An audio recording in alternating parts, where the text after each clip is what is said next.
اسلام ناجائز خوشی سے منع کرتا ہے، جائز خوشی کی حوصلہ افزائی کرتا ہے۔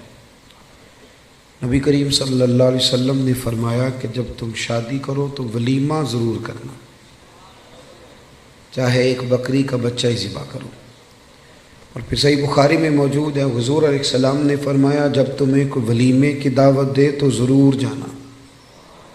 دونوں باتوں پہ غور کر لیں، یعنی ایک طرف فرمایا خوشی کرنا ضرور، اور دوسری طرف فرمایا جب کوئی خوشی کرے تو اس میں شرکت ضرور کرنا۔ نبی کریم صلی اللہ تعالی علیہ وسلم کی گھر کے اندر جو بظاہر حالت تھی، جو حضور کا فقر اختیاری تھا، اس کا عالم یہ تھا کہ ایک ایک مہینہ گھر میں چولہا نہیں جلتا تھا، کتنے کتنے ہفتے اور کتنے کتنے دن بیت جاتے تھے بغیر کھانا کھائے، روٹی کھائے، کھجور پر، سرکے پر، دودھ پر گزارا ہوتا تھا۔ لیکن جب خوشی کا موقع آتا، مسرت کا موقع آتا، اللہ نے آپ کو نواسے دیے امام حسن اور حسین، تو مہینہ مہینہ چولہا نہیں جلتا تھا، پر جب نواسے تشریف لائے تو حضور نے ایک ایک بکرا نہیں، دو دو بکرے ذبح فرمائے، دو دو۔ آپ اس پہلو پر ضرور غور فرمائیے گا کہ دو بکرے عقیقے میں حضور نے ذبح فرمائے۔ جب خوشی کا موقع آئے گا تو پھر خوشی کا اظہار کیا جائے گا، پھر خوشی اور مسرت کے تذکرے کیے جائیں گے۔ نبی کریم صلی اللہ تعالی علیہ وسلم کا جو میلاد ہے نا، وہ کائنات کا سب سے عظیم ترین واقعہ ہے۔ ہم جو کہ میلاد کا تذکرہ روز کرتے رہتے ہیں، روز سنتے رہتے ہیں، میری بات پہ توجہ ہے آپ حضرات کی؟ مجھے پتا تھا دوستوں نے ابھی آنا ہے، یہ میرے بات علم میں تھی، لیکن میں یہ سمجھتا ہوں کہ افراد کو دیکھ کر بات شروع کرنا یا افراد کو دیکھ کے چھوٹی کرنا یا بڑی کرنا یہ بہتر نہیں ہوتا، اپنے وقت کو دیکھ کے چلنا چاہیے۔ اس لیے مجھے مشورے مل رہے تھے، لیکن میں نے کہا جو کہہ دیا سو کہہ دیا، جو طے ہو گیا سو۔ تو جب میں آپ کی رعایت کر رہا ہوں تو آپ بھی تو میری رعایت کریں نا۔ آپ دائیں بائیں کیوں دیکھ رہے ہیں؟ آپ مہربانی کریں ہماری طرف دیکھیں، اور ہم جو آپ سے باتیں کر رہے ہیں ان پر توجہ کریں۔ اور ہم حضور سید عالم صلی اللہ علیہ وسلم کا میلاد شریف بیان کر رہے ہیں، اور میلاد کے لیے تو شرط ہی کوئی نہیں، اللہ کا فضل ہے۔ میلاد چونکہ ایمان کا تقاضا ہوتا ہے تو میلاد بندے دیکھ کے نہیں بیان کرنا چاہیے، 5 ہوں تو تب بھی ذکر مدینے والے کا ہی ہے، اور 5000 ہوں تو پھر بھی تذکرہ اسی محبوب کامل کا ہے۔ تو آپ میری بات پہ توجہ کریں گے، میں آپ سے کچھ باتیں عرض کر رہا ہوں۔ ہم لوگ چونکہ روز میلاد کے تذکرے سنتے ہیں، کرتے ہیں، روز ہمارے پاس ہر سال ربیع الاول شریف تشریف لاتا ہے، ہم اس واقعے کو اس طرح نہیں لیتے جس طرح کہ یہ شان والا اور عظمت والا واقعہ ہے۔ جو لوگ مکہ شریف میں رہتے ہیں نا، بیت اللہ شریف ان کے پاس ہے، وہ زیادہ عمرے نہیں کرتے، وہ نہیں زیادہ طواف کرتے، ان کو پتہ ہے کہ یہ قریب ہی ہے ہمارے۔ جس کے پاس کوئی چیز آ جاتی ہے نا، وہ اس انداز میں قدر نہیں کرتا جو قدر جس کے پاس نہ آئی ہو وہ کرتا ہے۔ میلاد شریف کو اگر آپ نے غور سے دیکھنا ہو تو آپ حضرت آدم علیہ السلام کا وہ قول دیکھیں، جب آپ نے بیٹے حضرت شیش علیہ السلام سے کہا تھا بیٹے سارا کچھ بھول جانا، پر آخری نبی کریم علیہ السلام پر درود و سلام پڑھنا نہ بھولنا۔ آپ نے اگر میلاد کی، میری بات پہ توجہ کریں، میری طرف غور کریں، اگر بات کی قدر و منزلت دیکھنی ہے میلاد کی تو آپ حضرت ابراہیم کی وہ دعا دیکھیں۔ ایک آدمی جب مزدوری کر لیتا ہے تو پھر وہ کہتا ہے کہ مجھے ملنی بھی چاہیے، اور اسلام کا قانون ہے کہ مزدور کا پسینہ خشک ہونے سے پہلے اسے اس کی مزدوری دے دی جائے گی۔ لیکن حضرت ابراہیم نے اپنے صاحبزادے سمیت بیت اللہ شریف تعمیر کیا، اور مزدوری کیا مانگی؟ ربنا وابعث فیہم رسولا، یا اللہ مجھے وہ شان والا رسول عطا کر دے۔ آپ اس شخص کی قدر کو ملاحظہ کرتے ہیں جو ہزاروں سال پہلے نبی پاک کے آنے کی دعائیں مانگ رہا ہے؟ آپ ذرا سوچیں کتنا لمبا انتظار ہے، کتنا لمبا انتظار ہے۔ اور کبھی اس طب اول کو دیکھیں جو محبوب کی ولادت سے کئی ہزار سال پہلے مدینے سے گزرا تھا، تو اسے کسی نے بتایا تھا کہ یہاں آخری محبوب آئیں گے، تو وہ عریضہ لکھ کے دے گیا تھا عریضہ کہ یہ رکھ لینا، اور اگر تمہاری زندگی میں نہ آئے تو پھر اپنی اگلی نسل کو دے دینا، وہ نہ آئے تو اگلی نسل میں دے دینا۔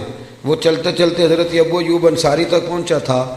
آپ اس آدمی کا انتظار تو ذرا دیکھیں، اس کا انتظار تو دیکھیں، اس نے میلاد کا کتنا عرصہ انتظار کیا ہوگا، اس کی آنکھوں میں کتنی روشنی ہوگی، کتنی کو تڑپ ہوگی، وہ کتنا ذوق رکھتا ہوگا۔ محبوب جب جناب ابو ایوب انصاری کے گھر آئے تو حضور نے مسکرا کے فرمایا ساری باتیں کر لی ہیں، وہ روکا تو مجھے دے دے، وہ روکا تو میرے حوالے کر دو، میرے نام لکھا گیا ہے۔ نبی کریم صلی اللہ علیہ وسلم نے ہر اس شخص کو، حضرت سلمان فارسی کہتے میں نے صدیوں کا سفر طے کیا، صدیوں کا۔ میرا آپ کا مسئلہ یہ ہے کہ ابا جی دادا جی گھر میں مسلمان تھے، میلاد گھر میں ملا ہے، اس لیے سارا دن بحث ہوتی ہے کہ کرنا چاہیے کہ نہیں کرنا چاہیے، منانا چاہیے کہ نہیں منانا چاہیے۔ میں تو اب اس پر دلائل نہیں دیتا، میں کہتا ہوں صدیاں گزر گئیں، بزرگ دلائل دیتے رہے، کتابیں لکھی گئی۔ اب ہم سے یہ نہ پوچھو کہ میلاد کرنا چاہیے کہ نہیں کرنا چاہیے، اب تو ہم سے یہ پوچھو کہ میلاد کی جھنڈیاں وضو کر کے لگانی چاہیے کہ بغیر وضو کے بھی لگ جاتی۔ اب ساری زندگی یہی اٹکے رہنا ہے کہ کرنا چاہیے کہ نہیں کرنا چاہیے۔ اب تو ہم سے پوچھو کہ میلاد کا لنگر وضو کر کے پکانا ہے کہ بغیر وضو کے بھی پک جاتا ہے۔ اب تو آگے بڑھنے کی کوئی بات کرو صاحب کہ یہی ساری زندگی ہم لوگوں نے اٹکے رہنا ہے۔ بھائی میلاد شریف ایک ذوق ہے، بہت بڑا واقعہ، بہت بڑا۔ نبی کریم صلی اللہ علیہ وسلم کی تشریف آور، آج بھی غریب بڑے مجبور ہیں، بڑے پریشان ہیں۔ اللہ نہ کرے ہم پر کوئی ایسا وقت آئے کہ جب ہم بے بس ہو جائیں، لیکن جب آدمی اپنے آپ کو بے بس پاتا ہے تو بڑی تکلیف میں ہوتا ہے۔ میں دعا کر رہا ہوں اللہ نہ کرے کوئی ایسا وقت آئے، لیکن یارو وہ بیٹی کتنی بے بس تھی، جو زندہ ہوتی تھی اسے اس کا باپ قتل بھی نہیں کرتا تھا، یعنی مارتا بھی نہیں تھا، بلکہ ویسے ہی گڑھا کھود کے نا تو زندہ کوئی، یہ کبھی آپ دیکھیں تو پرانے بادشاہ سزا دیتے تھے، زندہ لوگوں کو چنوا دیتے تھے، یہ بہت بڑی سزا ہوتی تھی۔ اب پتہ نہیں کب اس کا دم گھٹتا ہوگا، کب وہ بیچاری مرتی ہوگی۔ زندہ بچی کو زمین میں رکھ کے اس کے اوپر مٹی ڈال دی جاتی تھی، وہ کتنی کو چیخیں مارتی ہوگی۔ آپ سمجھے اس بات کو کہ وہ لوگ کتنے سخت تھے کہ جو اس قدر زیادہ، آج بھی بڑا گناہ گار شخص بھی ہونا تو بیٹی کا نام لیں تو اس کی آنکھوں میں آنسو آ جاتے ہیں۔ وہ بہت بڑا بھی انسان سخت دل ہو تو بیٹی کبھی رو پڑے تو وہ بھی رو پڑتا ہے۔ تو اسے پوچھو تو صحیح بیٹی سے کہ بیٹی معاملہ کیا ہے، تجھے تو زندہ دفن کیا جاتا تھا تو اب اتنا پیار کیوں ہے؟ تو وہ کہتی ہے پیار اس لیے ہے کہ اب مدینے والے کا میلاد ہو گیا ہے، اب حضور تشریف لے آئے۔ بھائی آپ اس بات کو سمجھیں، آج بھی جو کسی کا ملازم ہے وہ بڑا پریشان ہے، جو 2 لاکھ روپے ایڈوانس دے کے کسی کو رکھ لیتے ہیں وہ بڑا تنگ کرتے ہیں، اور سارے خاندان سے مزدوری کراتے ہیں۔ آج بھی جس کو 1.5 لاکھ ایڈوانس دے کے ملازم رکھا جاتا ہے اسے تکلیف دی جاتی ہے۔ کبھی تو ایڈوانس والا اتنا پریشان ہے، کبھی اس سے پوچھ کے دیکھو تو جسے خرید لیا جاتا تھا اس کی مرضی کوئی نہیں، کھا نہیں سکتا، پی نہیں سکتا، جا نہیں سکتا، بلکہ یہاں تک حالت تھی کہ وہ اس کی ڈیوٹی ہے اونٹ سنبھالنے کی، تو وہ اپنی مرضی سے اگر اونٹ دھوپ سے کھول کے چھاؤں میں باندھ دیتا تو درے پڑتے تھے، تو اتنا سیانا ہو گیا ہے کہ اب تو پوچھے گا بھی نہیں اور مرضی کے ساتھ تو نے چھاؤں میں باندھ دیا، اور اگر وہ نہیں باندھتا تھا تو پھر بھی مالک مارتا تھا کہ تجھے نہیں پتہ اسے باندھنا ہے، بس وہ غلام جو ہے تو اسے مار پڑتی تھی۔ حضرت ابو ذر غفاری رضی اللہ تعالیٰ عنہ فرماتے میری لوگ مثالیں دیتے تھے، میں اپنے غلاموں کے حق میں بڑا سخت تھا، ناراض نہ ہونا، آج بھی لوگ بڑے سخت ہیں۔ پڑھے وہ جو ہمارے گھر میں برتن دھوتی ہے نا اس کو لوگ کام والی مائی کہتے ہیں، پڑھا لکھا آدمی کہتے ہیں کام والی بی بی آئی ہے کہ نہیں، صفائی والی بی بی آئی ہے کہ نہیں، باتیں ایک ہی ہیں، لیکن اگر اسے پھپھی کہہ لیا جائے تو اس کی عزت بڑھ جائے گی، اگر اسے خالہ کہہ لیا جائے تو اس کی عزت، بات ایک ہی ہے۔ اگر بچوں کو تھوڑا سکھایا جائے اور وہ اس کو آنٹی کہہ کے پکار لیں تو اس میں کوئی فرق، لیکن ہمارا مزاج ہے نا تھوڑی چدراہٹ بیان کرنا۔ میرے گھر میں 6 ملازم ہیں، اللہ اکبر، یہ لفظ کہتے ہوئے دل نہیں ڈرتا، خوف نہیں آتا، یہ بڑے دلیری سے لوگ جملے بولتے ہیں، حضرت ابو ایوب انصاری رضی اللہ، حضرت ابو ذر غفاری فرماتے میں غلاموں کے حق میں بڑا سخت تھا، لوگ میری مثالیں دیتے تھے، کہتے تھے پھر تیرا اپنے غلام سے کہتے تھے پھر تیرا وہی حال کریں جو ابو ذر غفاری کرتے ہیں اپنے غلام کا، بڑا مارتا تھا۔ کہتے میں کلمہ پڑھنے کے لیے حاضر ہوا نبی کریم کی بارگاہ میں، حضور نے بڑی نصیحتیں فرمائیں۔ جب میں حضرت زید بن ارقم کے گھر سے باہر نکلنے لگا نا، دار ارقم میں تھے حضور، تو محبوب نے آواز دی، فرمایا ایک بات رہ گئی، یا رسول اللہ حکم کریں، تو فرمایا اپنے غلاموں کے ساتھ اچھا سلوک کرنا۔ آپ فرماتے ہیں گویا میری نبض پہ یاد رکھ دیا نبی پاک، میری نبض پہ۔ میں نے فوراً عرض کی حضور کس طرح کا سلوک کروں؟ نبی پاک علیہ السلام نے سلوک بھی بتایا، فرمایا جس طرح کا خود کھانا اسی طرح کا انہیں کھلانا۔ یہ میلاد کی تعلیمات ہیں، ان کو ذرا سمجھ کے جائیے گا۔ جس طرح کا خود کھانا اسی طرح کا انہیں کھلانا، اور فرمایا جس طرح کا خود پینا اسی طرح کا انہیں پلانا، اور جس طرح کا خود پہننا اسی طرح کا انہیں پہنانا۔ یہ حضور کی تعلیمات ہیں ملازم کے حق میں۔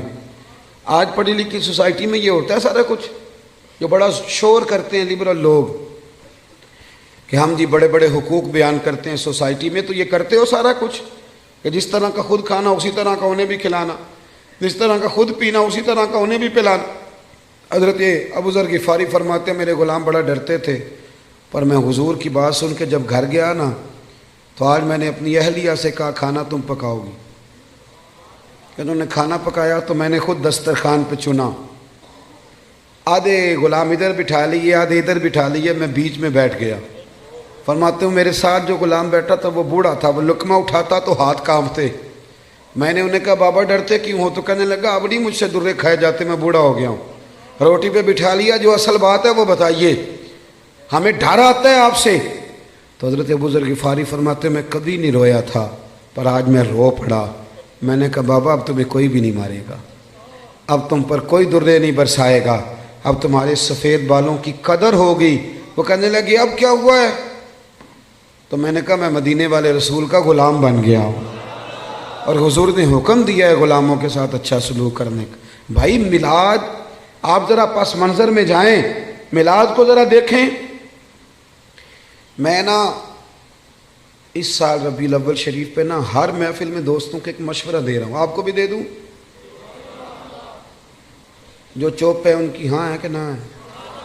اللہ جزائے خیر دے آپ کو۔ کچھ چوپ بھی بیٹھے ہوئے نا جی، جو بندے چوپ ہوتے ہیں وہ کبھی کبھی گھورتے بھی ہیں تھوڑا سا، تو بندہ پریشان بھی ہوتا ہے کہ اب یہ گھور رہا ہے، اللہ جانے کیا بات ہے۔ تو آپ تو خوش ہیں نا، خوش اس لیے ہونا چاہیے کہ میلاد شریف کا موقع ہے۔ نثار تیری چہل پہل پہ ہزاروں عید ربیع الاول، سوائے ابلیس کے جہاں میں سبھی تو خوشیاں منا رہے۔ تو میرے عزیز آپ میری بات پہ توجہ، میں ایک مشورہ دے رہا ہوں دوستوں کو۔ میں کہتا ہوں کہ میلاد شریف نا ہمارے یہاں رسمن بھی منایا جانے لگا ہے۔ کچھ لوگ میلاد آتا ہے تو کچھ لوگوں کا سیزن آ جاتا ہے، ان کا سیزن شروع، ریٹ لگنے لگتے ہیں، باہر کی نہیں گونے لگتی ہے، ماحول شروع ہوتا ہے۔ کچھ چندے مانگنے والے ہیں وہ بھی چونکوں میں پلیٹیں لے کے کھڑے ہو جاتے ہیں۔ ایک طرف یہ دعویٰ کرتے ہو کہ ہم نبی پاک کے نام کا کھاتے ہیں، ہمارا سارا کچھ حضور کا صدقہ، اور میلاد کی باری آئے تو چندے مانگتے ہو۔ سارے سال میں ایک محفل تو اپنی جیب سے کرا لو، ایک ہی جیب سے کرا لو، چلو علامہ صاحب بھی ایک جیب سے کرا لیں، پیر صاحب بھی ایک جیب سے کرا لیں، کوئی ایک تو جیب سے کراؤ۔ ایک طرف کہتے ہو حضور کے نام کا کھاتے ہیں، دوسری طرف پلیٹیں لے کے کھڑے ہو چونکوں میں، یہ کیا معنی ہوا؟ میرے عزیز میلاد جذبات کے ساتھ منائیں، میلاد شوق کے ساتھ منائیں۔ بہت بڑا چودھری، نواب، سیٹھ، بہت بڑا جو ہے وہ انڈسٹری کا مالک 12 ربیع الاول شریف کو نا صبح صبح جھاڑو لے لے اور اپنے محلے کی مسجد میں جا کے جھاڑو دینا شروع کر دے۔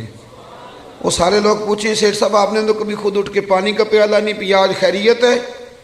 تو اس کی آنکھیں آنسو بہائیں، وہ کہے یارو آج میں صفائی کروں گا، اس لیے کہ آج کوئی معمولی دن نہیں، آج میرے نبی کریم کے میلاد شریف کا دن ہے۔ یہ ذوق بنے، ذوق۔ علامہ صاحب، پیر صاحب، مفتی صاحب وہ جھاڑو لے لے اور مسجد کی گلی میں صفائی شروع کر دیں، سارے شاگرد اور مرید اور عقیدت مند دوڑ، حضرت میں کرتا ہوں مجھے دے دیں۔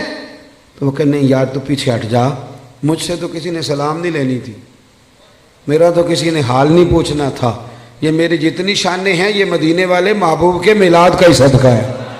آج حضور کا میلاد شریف ہے، 2 جوڑے لے لیے بھائی نے، ایک مٹھائی کا ڈبہ لے لیا اور 10 ربیع الاول کو اپنی بہن کے گھر چلا گیا، جا کے نا اسے مٹھائی کھلائی، 2 جوڑے کپڑوں کے دیے، تو ہم شیرہ بول پڑی، کہنے لگی بھائی تیرے پاس تو ٹائم ہی نہیں ہوتا، تو کیسے آ گیا ہے؟ تو کیسے آ گیا؟ تو بھائی کی آنکھیں چمک پڑی، وہ کہنے لگا بہن 2 دن بعد نا میرے نبی پاک کا میلاد شریف ہے، تو میں عید میلاد والی عید ہی دینے آیا ہوں۔ تو بہن رو پڑی، نے سارے محلے کو بتایا میرا بھائی اپنے نبی سے بڑا ہی پیار کرتا ہے، بڑا ہی۔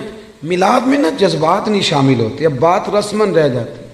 اب وہ کیفیات جو آدمی اپنے بیٹے کی شادی رکھتا ہے، اس کی بہن اور بہنوئی اگر ناراض ہوں تو وہ منانے نہیں جاتا ان کو، بتاؤ یار شادی ہے، خوشی تمہارے بغیر نہیں ہو سکتی۔ تو میلاد شریف کی جس نے خوشی کرنی ہے اس کے سارے رشتہ دار ناراض ہوں تو اس نے خوشی کیسے منا لی؟ چاہیے تو یہ تھا نا کہ وہ میلاد شریف سے پہلے جاتا ناراض لوگوں کے گھروں میں اور جا کے کہتا ساری خوشیوں سے بڑی خوشی یہ آئی ہے، میں آپ سے معذرت کرنے آیا ہوں، آؤ سارے مل کے اکٹھے ہو کے نبی پاک کا میلاد منائیں۔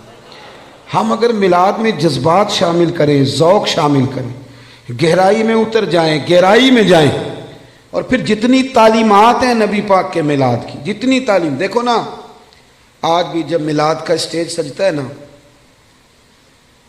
جس نے 2 لاکھ روپیہ، 1 لاکھ روپیہ، 50,000 روپیہ تعاون کیا ہوتا ہے نا، وہ اسٹیج پہ بیٹھ جاتا ہے، چاہے وہ سارا سال مسجد نہ آیا ہو۔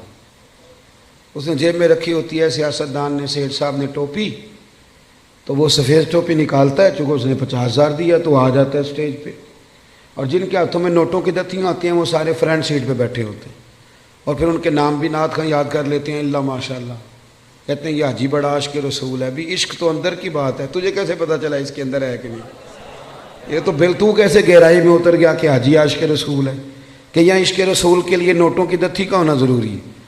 یہ مزاج بدلیں۔ سارا سال ہر اسٹیج پہ امیروں کا قبضہ رہتا ہے، اگر میلاد کے اور سیرت کے اسٹیج پر بھی امیروں کا قبضہ رہا تو غریب بیچارے کدھر گئے؟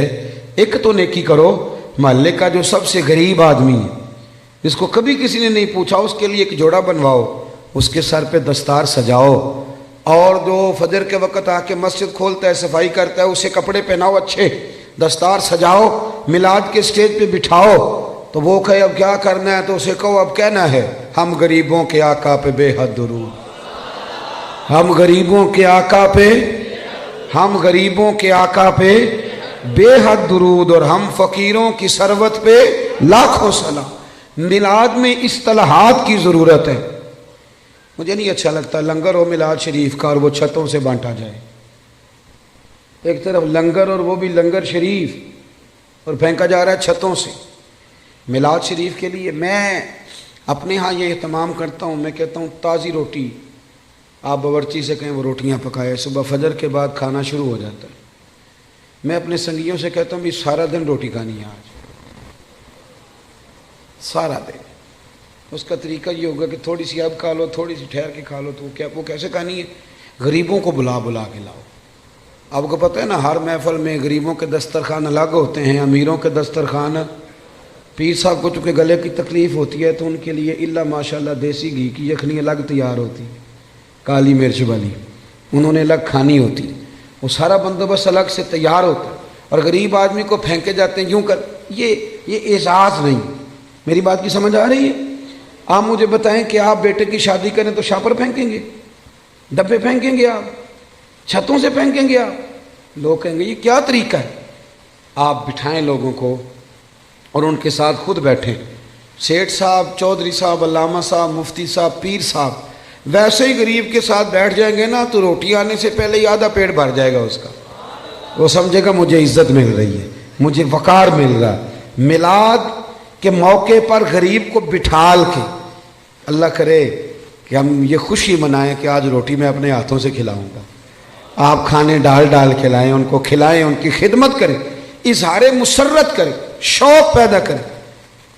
سیاستہ میں روایت ہے، حضرت عتبان بن مالک رضی اللہ تعالیٰ عنہ نابینا صحابی تھے، میرے نبی کریم علیہ السلام کی خدمت عالی مرتبت میں حاضر ہوئے، عرض کی یا رسول اللہ صلی اللہ علیہ وسلم میرا دل کرتا ہے میرے گھر تشریف لائیں۔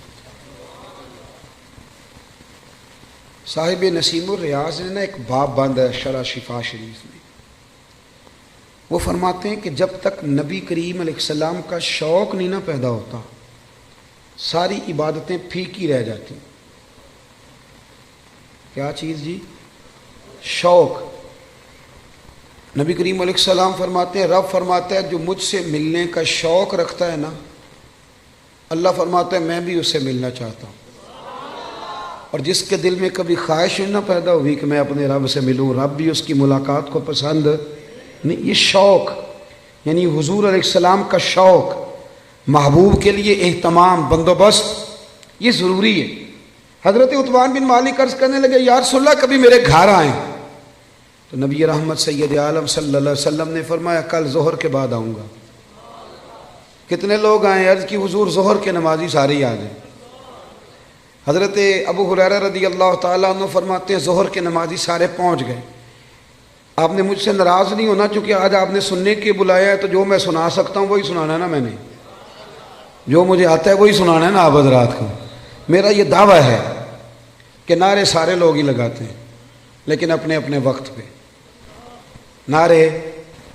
حضرت ابو ہریرہ فرماتے ہیں کہ جب ہم ان کے گھر گئے تو وہ نعرے لگانے لگے، اور نعرے وہ پتہ کیا لگاتے تھے؟ کہتے تھے لوگوں ذرا جھانک کے تو دیکھو، دنیا میں جو سب سے زیادہ عزت والے ہیں وہ میرے مہمان بنے ہوئے ہیں۔ مجھے ایک سیٹ صاحب کہنے لگے رات محفل میلاد تھی، نعت خانوں نے اور واعظین نے سونے نہیں دیا، تو آپ یہ نہ کریں غریبوں کو دے دیں۔ میں نے کہا سیٹ صاحب آپ گئے تھے محفل میں؟ کہنے لگے نہیں۔ تو میں نے کہا پہلے بھی تو وہاں غریب ہی کھانے جاتے ہیں، امیر کون سا ہوتا ہے ادھر؟ امیر تو جاتا ہے جب ایم پی اے جلسہ کرے تب، ادھر جب ایم این اے کا جلسہ ہوتا ہے تب جاتا ہے، تو وہاں تو پہلے بھی غریب ہی جاتے ہیں۔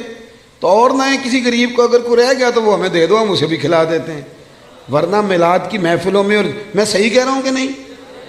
اور اس کی دلیل ہے ہمارے پاس، نبی پاک علیہ السلام نے فرمایا میرا دین غریبوں میں آیا غریبوں میں رہے گا، اور جب میں قیامت میں جنت میں جاؤں گا تو میرے آگے پیچھے دائیں بائیں غریب لوگ ہی ہوں گے۔ تو یہ تو طے شدہ بات ہے، تو آپ مزید کس غریب کی بات کر رہے ہیں وہ بتا دیں، آپ اس کو بھی شامل کر لیتے ہیں۔ دوست، نعرے تو کوئی نہ کوئی اپنے اپنے وقت پہ لگاتا ہی ہے۔ یارو صبح الیکشن شروع ہو جائے تو جو آدمی بڑا سنجیدہ ہے نا، بڑا سیانہ ہے، وہ اپنی گاڑی پہ جھنڈا بھی لگائے گا، اس پہ پوسٹر بھی لگائے گا، اپنی جیب سے فلیکشیں بھی بنوائے گا، فوٹو بھی لگائے گا، اپنے دروازے کے سامنے دفتر بھی کھولے گا، اور وہاں وہ کھانے کے بندوبست بھی کرے گا، اور جب ریلی نکالنی ہوگی تو ریلی بھی نکالے گا، نعرے لگانے ہوں گے تو نعرے بھی لگائے گا۔ وہ الگ بات ہے کہ الیکشن کے 6 ماہ کے بعد کہے گا اوہ بھول گیا ہو، غلط بندے کو ووٹ دے بیٹھا ہوں۔ لیکن نعرے سیٹھ صاحب بھی لگاتے ہیں، نعرے وکلاء بھی نہیں لگاتے؟ ہاں نہ تو کریں نا، نہیں لگاتے تو میں بتاتا ہوں لگاتے ہیں، سارے اپنے اپنے پروگراموں پہ نعرے لگاتے ہیں، لیکن 6 ماہ کے بعد کہتے ہیں غلطی ہو گئی، غلط آدمی کے نعرے لگا بیٹھے، اور یارو چھوڑو، کب تک جھوٹوں کے نعرے لگاؤ گے؟ ہمارے ساتھ مل جاؤ، پہلے دن سے سچے نبی کے نعرے لگا رہے ہیں، ایک دن بھی سجدہ صاف نہیں کرنا پڑا، ایک دن بھی سجدہ صاف نہیں، پہلے دن سے لگا رہے ہیں، اور اعلیٰ حضرت فرماتے ہیں حشر تک ڈالیں گے پیدائش مولا کی دھوم، مثل فارس نجد کے قلعے گراتے جائیں۔ او بھائی ادھر آ جائیں، سچے محبوب۔ حضرت ابو ہریرہ فرماتے ہیں انہوں نے نا شور کرنا شروع کیا، کہنے لگے لوگوں آؤ دیکھو جو سب سے زیادہ عزت والے ہیں وہ میرے مہمان بنے ہوئے۔ پھر انہوں نے کیا کیا؟ سارے محلے کی دعوت پکائی۔ نبی کریم علیہ السلام نے فرمایا ہمیں بلایا تو اب بتاؤ کرنا کیا ہے؟ تو عرض کرنے لگے یا رسول اللہ صلی اللہ علیہ وسلم میرے گھر کے کسی کونے میں 2 رکعتیں نماز پڑھ دیں، میں جب تک زندہ رہوں گا وہاں سجدے ہی ادا کرتا رہوں گا۔ صحابہ کرام کا جو وابستگی ہے نا ذات رسالت کے ساتھ، ہمارے ہاں ایک تو وہ طبقہ ہے جو بیچارہ ابھی تک ابحاث میں الجھا ہوا ہے، اور ایک ہم لوگ ہیں جو منانے والے۔ ہمارا وہ ذوق، وہ خوبصورتی، وہ حسن، وہ وارفتگی، یارو دیکھو نا، ایک میں ہوں جو کہہ رہا ہوں میلاد کرنا چاہیے، اور ایک وہ شخص ہے جو ریڑھی لگاتا ہے، مزدوری کرتا ہے بیچارہ، اور روزانہ 100 روپیہ بچاتا ہے، پھر وہ بچا کے پیسے جمع کرتا ہے، پھر وہ سال کے بعد کسی نعت خواں کو، قاری کو، کسی خطیب کو دعوت دیتا ہے، پھر وہ دریاں بچھاتا ہے، پھر حسب توفیق وہ روٹی پکاتا ہے، پھر وہ لوگوں کو پیغام دیتا ہے، نہ اس کی فوٹو آتی ہے، نہ وہ اسٹیج پہ بیٹھتا ہے، نہ اس کا اشتہار پہ نام آتا ہے، لیکن ایک بات تو پکی ہے نا کہ اس نے غربتوں میں رہ کے جب ذکر رسول کی بزم سجائی ہے تو یہ تو دعویٰ ہے نا کہ اس کی روح کا رشتہ ہے مدینے والے رسول کے ساتھ، اس کی روح کا رشتہ ہے۔ ہمیں اپنی نسلوں کو، بچوں کو بتانا چاہیے، اور پھر پوری دنیا میں جب آپ میلاد مناتے ہیں تو پیغام امن جاتا ہے۔ پوری دنیا میں ایک دفعہ میلاد کی جلسے کو معمولی نہ سمجھے، میری طرف دیکھیں، جب آپ میلاد مناتے ہیں تو میری طرح کا بالکل چھوٹا آدمی بھی ہو تو یہ تو وہ بتاتا ہے نا کہ حضور کے آنے سے پہلے بیٹیاں ذبح ہوتی تھیں، یہ تو وہ بتاتا ہے نا غلام بکتے تھے، یہ تو بتاتا ہے نا کہ ماں باپ کی کوئی قدر ہے۔ یہ ہر جگہ ہوتا ہے کہ نہیں ہوتا؟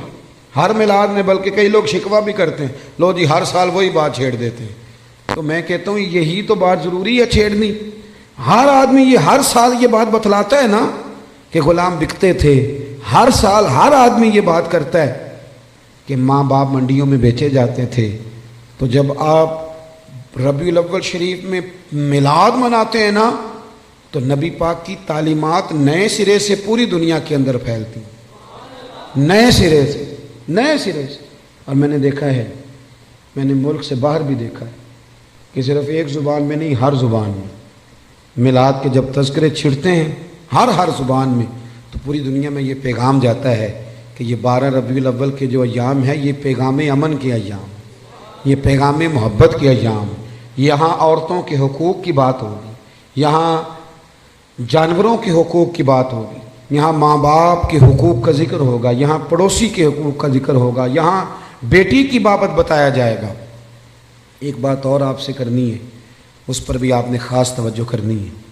انسان، کچھ چیزیں ایسی ہوتی ہیں جو اس کی تقریر سے ثابت ہوتی ہیں، اور کچھ چیزیں ایسی ہوتی ہیں جو اس کے عمل سے ثابت۔ ہمارا زمانہ نا تیز لوگوں کا زمانہ ہے، لوگ آگے بڑھ کے نا اپنا بتانا چاہتے ہیں، اپنا بتانے سے بات نہیں بنتی، عمل کرنے سے بات بنتی۔ میں اپنے دوستوں کو اکثر مشورہ دیتا ہوں کہ کبھی کسی کو شیشے میں اتارنے کی کوشش نہ کرنا۔ اگر تم نے کسی کو شیشے میں اتارا تو دنیا بڑی تیز ہے، وہ تمہیں شیشے میں اتار لے گا، مت کوئی ایسا کام نہ کرنا۔ اخلاص حسن ہے زندگی کا، اخلاص والے لوگ اداکار نہیں ہوتے، وہ جو ہوتے ہیں وہ اصل ہی ہوتے ہیں، وہ جو ہوتے ہیں وہ اصل ہوتے ہیں، ان میں کوئی اداکاری نہیں ہوتی۔ میلاد شریف کا عنوان اور میرے نبی کریم صلی اللہ تعالی وسلم کی تشریف آوری، اس نے دنیا سے ہر ملمہ سازی کو دور کر دیا، اور احساس، اخلاص، ان چیزوں کو بیدار کر دیا۔ حضور کے آنے سے پہلے رشتے سارے ہی تھے، ماں بھی ہوتی تھی، باپ بھی ہوتا تھا، بہنیں بھائی سب رشتے ہوتے تھے، رشتے تھے، ان میں احساس نہیں تھا۔ اگر میلاد منانے والے میں احساس ہی نہ ہو اور وہ دعویٰ اونچا کرے، احساس ہی نہ ہو سرے سے، وہ بالکل دنیا داری کرے، میلاد تو احساس کا نام ہے نا، حضور نے احساس دیا، احساس۔ ہمارے یہاں کچھ رشتے ایسے ہوتے ہیں جن کا تذکرہ لوگ کرتے نہیں، شرماتے ہیں، جیسے میاں بیوی کا رشتہ ہے، اس انداز میں ماں باپ کے حقوق بیان کیے جاتے ہیں، اولاد کے کیے جاتے ہیں، پڑھو، اس رشتے میں بہت سارے لوگ بات کرتے ہوئے جھجکتے ہیں، حالانکہ یہ وہ رشتہ ہے جسے اللہ نے اپنی نشانیوں میں سے نشانی قرار دیا۔ نبی کریم علیہ السلام نے اس رشتے کا اتنا احساس بیان کیا۔ حضرت عائشہ صدیقہ رضی اللہ تعالیٰ عنہ فرماتی ہیں، حضور گھر میں نا اکثر اپنی پہلی زوجہ سیدہ خدیجہ الکبریٰ رضی اللہ تعالیٰ عنہ کا ذکر چھیڑ دیتے تھے۔ اکثر مجھے رشک آتا تھا، میں ناز کرتی تھی، کیا بات ہے، خدیجہ کی کیسے مقدر ہے کہ ان کے وصال کو زمانہ بیت گیا اور حضور ذکر کرتے ہیں۔ کہتی ہیں میرا دل تھا کبھی حضور سے پوچھوں گی۔ ایک دن نا نبی کریم علیہ السلام گوشت لائے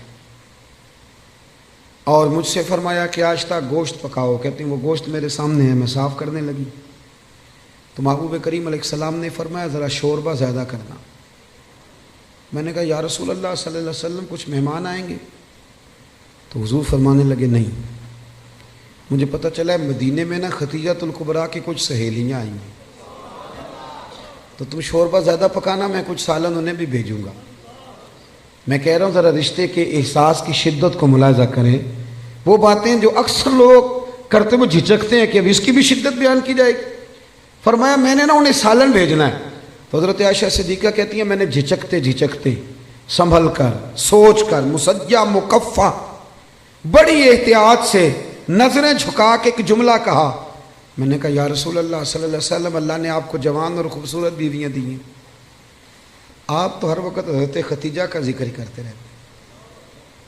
کہتی ہیں میں نے تو بات کر دی اور میں خاموش ہو گئی، اب میری جرت نہیں تھی کہ نظر اٹھا کے دیکھوں چہرہ نور کا رنگ کس طرح کا ہے، جھجک رہی تھی۔ پوری ہمت کر کے میں نے ذرا نظر اٹھائی تو حضور کے چہرے پہ جلال تھا۔ تو محبوب فرمانے لگے عائشہ آج بات کی، آج کے بعد نہ کرنا۔ یا رسول اللہ کیا ہوا؟ فرمایا عائشہ میرے پاس جتنے لوگ آئے ہیں نا وہ سکھوں کے وقت آئے ہیں، ختیجہ تو میرے دکھوں کی ساتھی ہے، وہ تو میری تکلیفوں کی ساتھی۔ فرمایا لوگ مجھے پتھر مارتے، میری راہوں میں کانٹے بچھاتے، میں پریشان ہو کے گھر لوٹتا، اس وفادار بیوی کے ایک ہاتھ میں دودھ کا پیالہ ہوتا، ایک ہاتھ میں کھجوریں ہوتی، کھجور کھلا کے دودھ پلا کے بستر بچھا کے کہتی محبوبہ غم نہ کرنا، اللہ بڑی شان عطا فرمائے گا۔ اتنی شدت رشتوں نے پیدا کر دی، اتنا احساس۔ حضرت عائشہ کہتے ہیں ایک بوڑھی اماں حضور سے ملنے آئیں تو نبی پاک نے بڑا ہی پیار کی، کھانے کھلائے، حضور بڑی محبت سے باتیں کرتے رہے۔ نبی کریم علیہ السلام نے جاتے دفعہ تحفے بھی دیے۔ صاحب کنز العمار لکھتے ہیں حضرت عائشہ کہتی میں نے کہا حضور مہمان تو روز آتے ہیں، پر اتنا پیار؟ کون تھی بی بی؟ محبوب فرمانے لگے ختیجۃ الکبریٰ کی سہیلی تھی، یہ آتی تھی، ختیجہ ٹائم دیتی تھی۔ کیا خوبصورت جملہ ہے۔ فرمایا میں نے آج ختیجہ کے طریقے کو زندہ رکھا ہے، میں نے اسے وقت دیا، حسن العہد من الایمان۔ محبوب فرمانے لگے اچھے طریقے سے رشتے نبھانا یہ بھی ایمان کا حصہ ہے۔ او میرے دوست رشتوں کی شدت ہو، او یار چھوڑ، ایسے ہی تو باتیں سن کے ادھر سے اپنے سگے بھائی کا مخالف ہو گیا۔ بھائی سے پیار کر، بھائی سے محبت کر۔ میلاد کا معنی رشتوں میں حسن پیدا کرنا۔ ایک صحابی نے آ کے عرض کی یا رسول اللہ یہ میرا بھائی آپ کے پاس ہی بیٹھا رہتا ہے، مشکات میں موجود، سارے کام تو مجھے کرنے پڑتے ہیں۔ تو میلاد والے محبوب نے کیا خوبصورت جملہ کہا، فرمایا جا کے ڈیوٹی کر، رب جو تجھے رزق دیتا ہے نا وہ اس کی برکت سے عطا کرتا ہے۔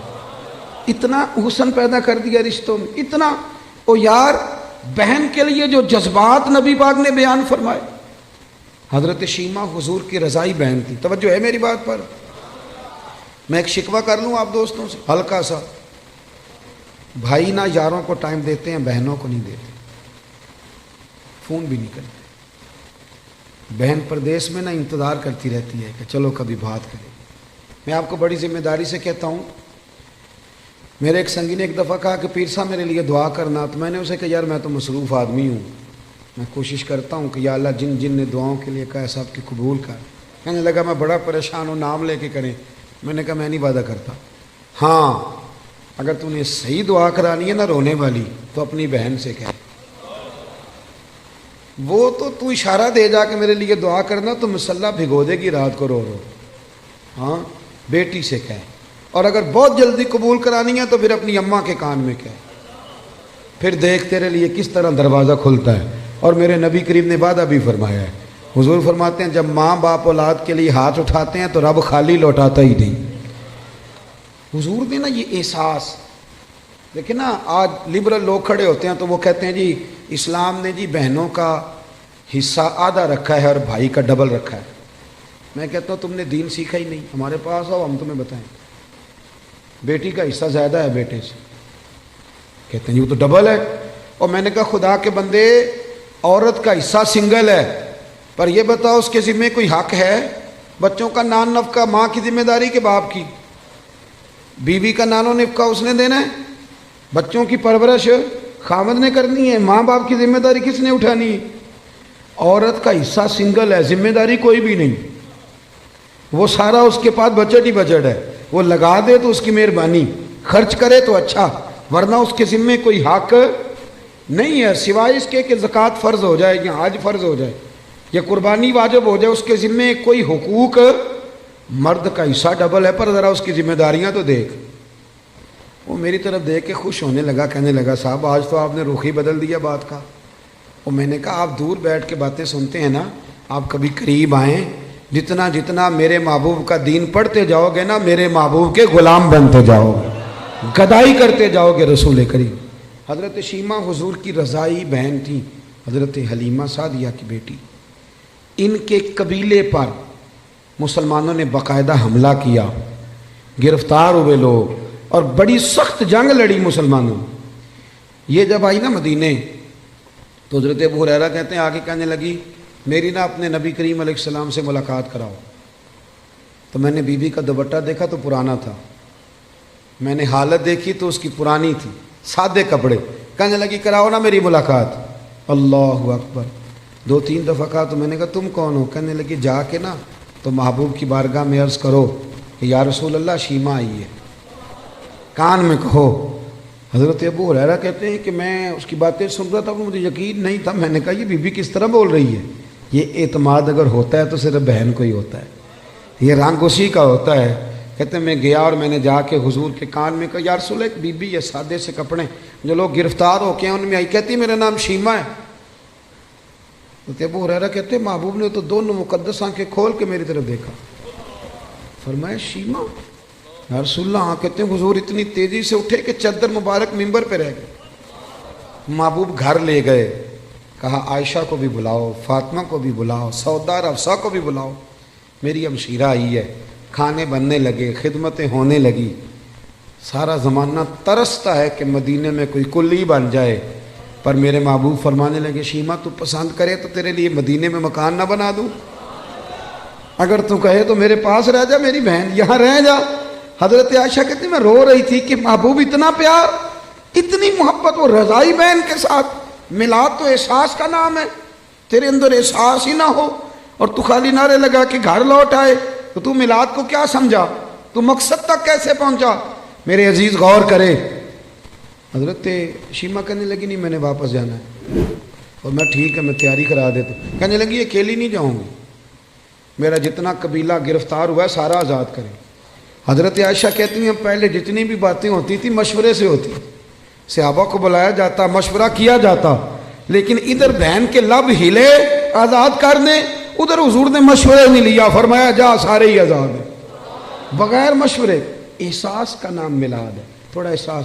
آپ یقین کریں کبھی کبھی بڑی دقت ہوتی ہے، محافل میلاد میں بڑی دقت ہوتی ہے، یار آپ احساس ہی نہیں کر رہے، آپ سمجھ نہیں رہے چیزوں کو کہ یہ کس قدر خوبصورتی کا موقع ہے۔ پوری دنیا کے احساس کا پیغام اگر دیا جا سکتا ہے تو میلاد شریف کے نام پر دیا جا سکتا ہے، میلاد النبی کے نام پر۔ ایک بات اور کرتا ہوں بات سمیٹنے سے پہلے، حضرت ام ایمن رضی اللہ تعالیٰ عنہ، یہ حضرت عبداللہ جو محبوب کے والد گرامی ہیں، حضرت عبداللہ رضی اللہ تعالیٰ عنہ کی آزاد کردہ کنیز تھی۔ حضرت آمنہ کی بھی انہوں نے خدمت کی، نبی کریم کو دودھ بھی پلایا۔ مکہ مکرمہ سے جب ہجرت کر کے لوگ مدینے آئے تو یہ بھی آئی تھی، تو جن لوگوں کو نبی پاک صلی اللہ علیہ وسلم نے بھائی بھائی بنایا تو انہوں نے پھر اپنی جائیدادیں آدھی دے دی تھیں، آپ نے سنی ہوئی یہ بات۔ حضرت ام ایمن کو بھی ایک باغ ملا، جب خیبر کے علاقے فتح ہو گئے، بنو نذیر بنو قریظہ کی جائیدادیں آ گئیں، تو نبی پاک صلی اللہ علیہ وسلم نے صحابہ سے فرمایا کہ یہ جو مہاجر ہونا اب یہ تم جائیدادیں لے لو اور اپنے انصار بھائیوں کی زمینیں واپس کر دو۔ سب نے واپس کر دی۔ حضرت ام ایمن کو ایک باغ ملا ہوا تو حضور نے فرمایا آپ بھی واپس کر دیں، بوڑھی تھی، رضائی والدہ تھی، آپ بھی واپس کر دیں۔ کہنے لگی میں تو نہیں کرتی، میں تو نہیں کرتی۔ اب نبی پاک کو کوئی انکار کر سکتا ہے؟ میں نہیں کرتی، مجھے تو پیار ہو گیا۔ حضرت عائشہ صدیقہ رضی اللہ تعالیٰ عنہ کہنے لگی ام ایمن آپ حضور کو انکار کر رہی؟ محبوب فرمانے لگے عائشہ آپ بیچ میں نہ بولے، میں جانوں اور ماں جانے۔ حضرت عائشہ کہتی ہیں میں اس حسن کے قربان جاؤں، حضور منا رہے ہیں، نبی کریم اللہ کرے آپ کو سمجھ آئے۔ یہ جوان بچوں کو میری بات، کبھی کبھی اماں کو منایا کرو، اور یار کبھی کبھی والد سے کہا کرو کہ ابا جی بیٹھو موٹر سائیکل پہ، سردیوں کے کپڑے نہ لے کے آئے۔ کبھی کبھی اماں سے کہا کرو کہ اماں جی آج میرا دل کرتا ہے، میری مرضی کا کھانا بناؤ اور کھانا نہ میرے آنے تک دونوں مل کے کھائیں گے۔ اس احساس کا نام میلاد ہے۔ نبی کریم صلی اللہ علیہ وسلم جناب ام ایمن کو منانے لگے، اماں دے دے، سب نے دے دیا، کہنے لگے مجھے پیار بڑا ہو گیا، اتنے سال بیت گئے، مجھے اس باغ سے پیار ہے۔ حضور حضرت ام ایمن کو ساتھ لے کے گئے، پہلے ایک باغ دکھایا، کہنے لگی میں نہیں یہ لیتی، پھر دوسرا دکھایا، یہ بھی نہیں لیتی، چوتھا باغ دکھایا تو کہنے لگے یہ ملے تو میں دے دوں گی۔ محبوب فرمانے لگے الحمدللہ الحمدللہ، انصاری کا باغ بھی واپس ہو گیا ہے اور میری اماں بھی راضی ہو گئی۔ دونوں بات تھوڑا سا نا پیار۔ آپ یقین کریں اس طرح لڑتے ہیں لوگ چوکوں اور بازاروں میں، اتنی گھٹن ہے اور بڑے پریشان ہیں لوگ، بڑی دقت ہے۔ وجہ صرف اتنی ہے کہ وہ جو احساس ہے نا کہ میں ہوں اور اس کے بعد پھر دوبارہ میں ہوں، یہ کبھی ختم ہو جائے نا۔ اور سب نے کوئی نہ کوئی بات اوڑھ لی ہے۔ میرے بھی ذہن میں آ گیا کہ میں پیر صاحب ہوں، میرے بھی تو مرید ہیں نا، میں بھی ایک ادارے کا صدر نشین ہوں، مجھے بھی ماننا چاہیے۔ اس سے تھوڑا نکل آئے، تھوڑا احساس پیدا کریں، عزت دینی شروع کر دیں۔ اب یقین کریں معاشرے میں ہر بندہ باعزت ہو جائے گا، پیار کرنا شروع کر دیں۔ آپ یقین کریں معاشرے سے ساری نفرتیں ختم ہو جائیں۔ آپ ایک دوسرے کو خوشبو بانٹنی شروع کر دیں، یقین کریں ہر تعفن، ہر بیماری دور ہو جائے گی۔ ہمسائے کا دروازہ صاف کرنے کا ارادہ کر لو، اللہ کریم ہمارے گھروں کو بھی صفائی عطا کر دے گا۔ میں اپنے دوستوں سے کہا کرتا ہوں، ایک صاحب ایک دفعہ آئے، کہنے لگے بڑے علاج کرائے، بڑے تعویذ لیے، لیکن اللہ نے اولاد نہیں دی۔ تو میں نے کہا یار اگر نہیں نہ دی تو پھر اللہ کی حکمت ہے، بھائی کے بچے ہیں، بہن کے ہیں، کہنے لگے ہیں۔ تو میں نے کہا ان کو اپنے بچے سمجھ لو، وہ تو اپنے ہی بچے ہیں نا۔ احساس کی بات ہے نا، آپ احساس کر لیں۔